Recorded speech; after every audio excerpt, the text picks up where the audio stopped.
Hello and welcome to my channel on English grammar. It's a channel in which I want to dissect. I will dissect for you the items of grammar, the rules of grammar, one by one, in a simple language with examples. In this video, I am going to discuss why should we study parts of speech. And I think it's a common term, parts of speech, but the question is, why need we study them?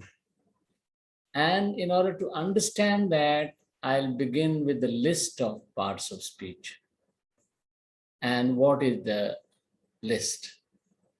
The list includes nouns, verbs, pronouns, adjectives, determiners, adverbs, prepositions, conjunctions. So nouns are parts of speech, verbs are, again, parts of speech, and pronouns and adjectives. But what exactly are nouns? Let's see them here, some of them. In the examples of sentences, there are three sentences that I have used. Birds fly, dogs bark, the lion roars. In birds fly, birds is a noun, fly is a verb. In the second one, dogs is a noun, bark is a verb. In the third one, the is an article, lion is a noun, roars is a verb. So you can see that in each sentence, a noun is used, and nouns are used in all the three: birds, dogs, lion. They belong to, they are words. They are in fact words, whether they are nouns or verbs or article. But they belong to, nouns belong to one word class having certain features, verb belong to another word class having other features, other set of features. Similarly, the article or other parts of speech. So can we look at the features of some of these word classes, or in fact all of these in general? And here they are. In the first sentence, birds, the feature of is a noun, and what is the feature?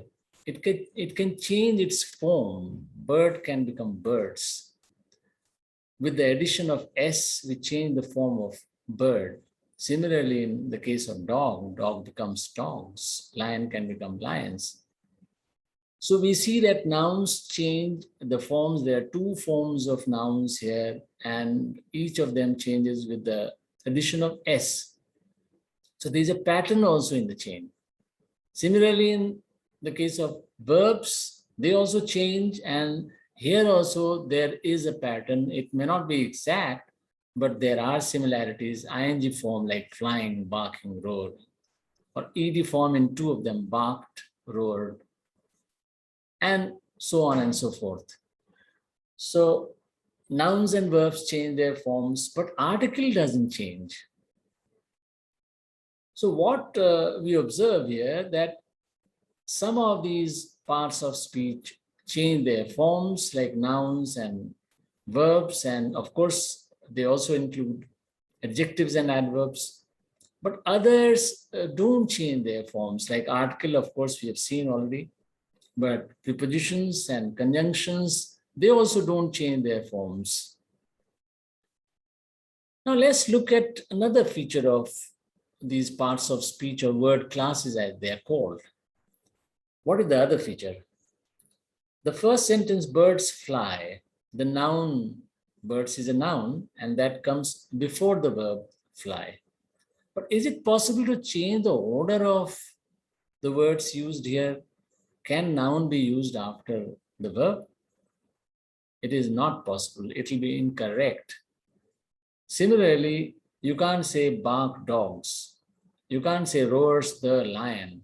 Or you can't even say lion the roars. So we see that in each sentence, words are arranged according to an order, according to the classes to which they belong. So this is the other feature of the word classes. or nouns, verbs, adjective, adverbs, parts of speech.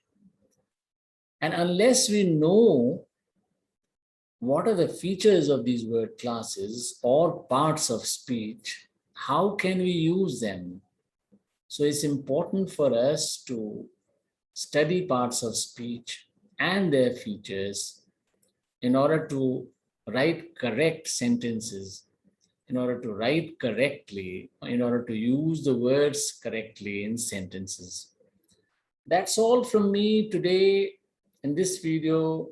Do wait for my other videos on other items of grammar, on other parts of speech, one by one, very soon. Until then, goodbye.